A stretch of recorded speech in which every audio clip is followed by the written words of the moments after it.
Pero isang pagdiriwang na tila mula sa hinaharap.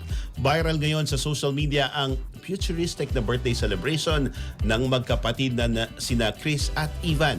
Sa kabila ng libo-libong kilometrong distansya sa pagitan ng BGC at Dublin sa Ireland, pinatunayan ng dalawa na hindi hadlang ang dagat at kontinente para sa isang heart-touching na moment.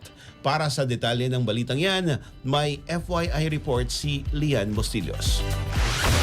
Abante Radyo Live Report.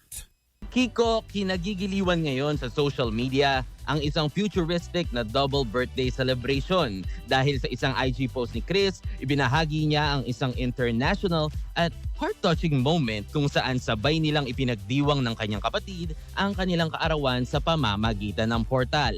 Ang kanyang kapatid na si Evan, hindi ininda ang ngayong malamig na simoy na hangin sa Pilipinas at naghintay sa harap ng BGC portal 2:00 ng madaling araw. Samantala si Chris naman ay nag-abang sa kabilang bahagi ng mundo sa Dublin, Ireland 6:00 ng gabi. Bagamat walang tunog ang portal, buong puso pa ring umawit ang magkapatid ng happy birthday song para sa isa't isa. Si Chris may bit-bit pang cake para sa kapatid niya. Pinaulan na naman ng birthday greetings ng netizens ang dalawa na pati ang opisyal na IG account ng Portals Organization ay nakibati.